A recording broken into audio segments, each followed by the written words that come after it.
sore teman-teman media. Jadi pada hari ini kita melaporkan Ketua KPU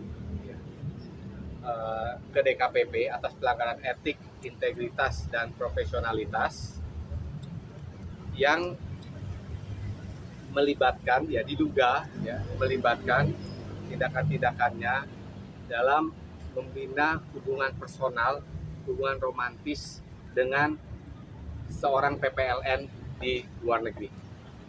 Gitu kira-kira. Mari ada yang mau ditambahkan? Oke, tambahkan mungkin sedikit latar belakang. Cerita pertama kali ketemu itu di bulan Agustus 2023. Itu sebenarnya juga dalam konteks kunjungan dinas yang pertama kali ketemu, hingga terakhir kali peristiwa terjadi di bulan Maret 2024. Kemudian sebenarnya ini perilaku yang berulang ya.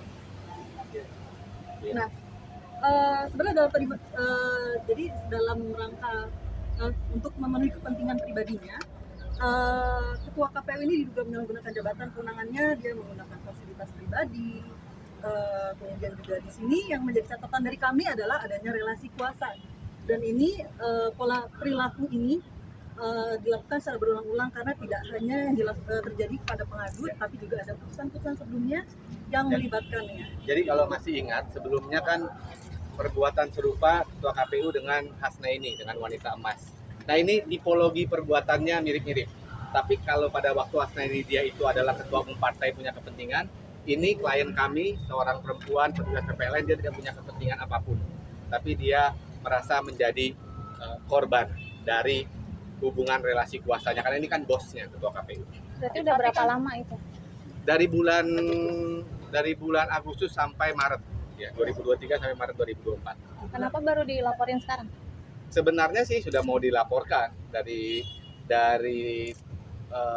terakhir sudah mau dilaporkan, tapi takut kontraproduktif. Kenapa? Karena kan mau ada pemilu pada waktu itu. Dan ini sudah lama, ini proses penyusunannya membuat ini kan nggak sederhana. Barulah kita putuskan untuk melaporkan sekarang. Tapi patut dicatat tidak ada kepentingan politik praktis apapun di sini selain kepentingan korban. Barang bukti apa aja Bang yang dilaporin? Barang buktinya? Barang bukti ada banyak ya. Saya tentunya nggak bisa ungkapkan semua barang buktinya di sini karena ini sensitif. Tapi barang buktinya ada misalnya percakapan-percakapan, ya, ada foto-foto, ada bukti-bukti tertulis. Secara formil memenuhi syarat kan, makanya kita diberikan tanda terima ya. Tapi kan habis ini masih dicek dulu ke soal materialnya. Ya mudah-mudahan bisa lolos ke materialnya dan akan dijadwalkan sidang.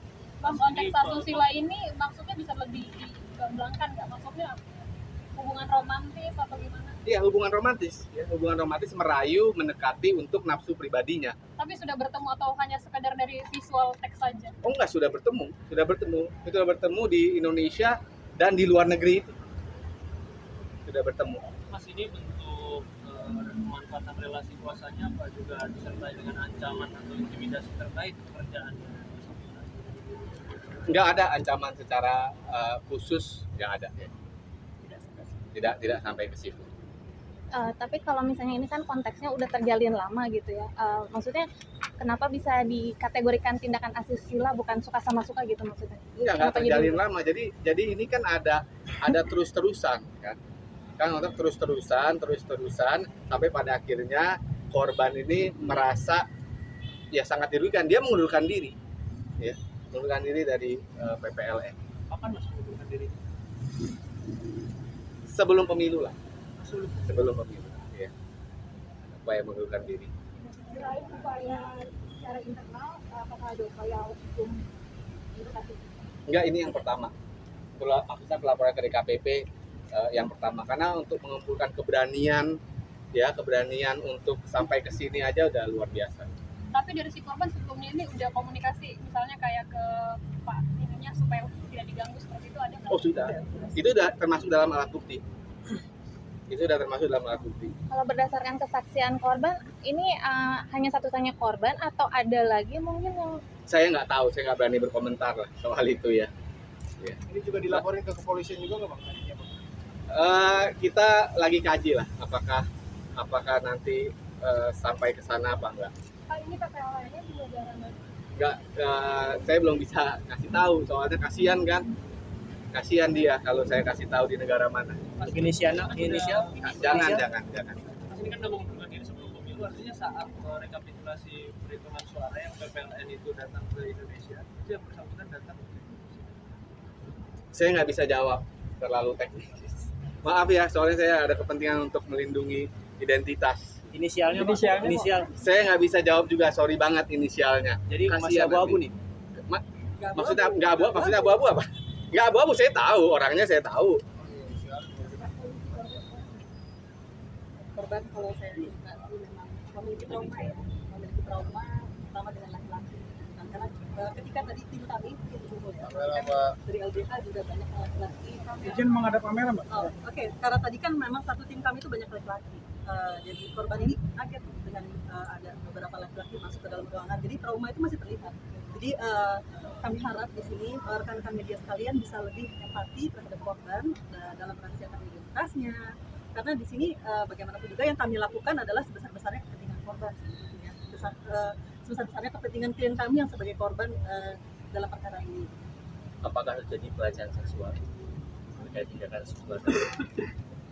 Kami belum bisa jawab ya. Iya. Kan udah ada bukti banyak Pak, kok nggak sampai ke kepolisian. Nanti, ya itu dalam pertimbangan mas, dalam pertimbangan. Udah ya. Bagi. Jadi sudah banyak juga ya koalisi LSM yang mendampingi beliau juga, termasuk di luar dari pendampingan hukum.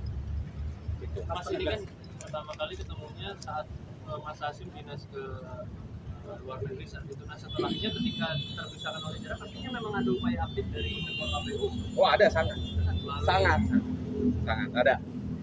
ada upaya aktif ada. Kalau nggak mungkin sampai ke DKPP. Mas penegasan aja untuk petitumnya ada.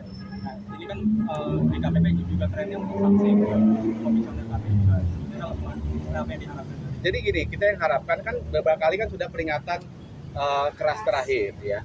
Itu kan kemarin jadi perdebatan juga kan di MK kan soal itu kan. Saya dalam argumennya mengatakan begini, ini peringatan keras terakhir di sini harus dilihat ini adalah tipologi perbuatannya sama dengan Hasnaini. Ya, artinya kalau begitu sudah tidak ada lagi peringatan keras terakhir, yaitu sanksi yang terberat, yaitu diberhentikan. Udah ya? Tunjukin Bang, izin Bang. Ada di Aristo Pangaribuan, ini Maria Dianita. Ada di ini press release. Bang, ini silakan nih, ini ada nama-nama. Ada terimanya Bang, boleh Bang? Dibagikan, sorry.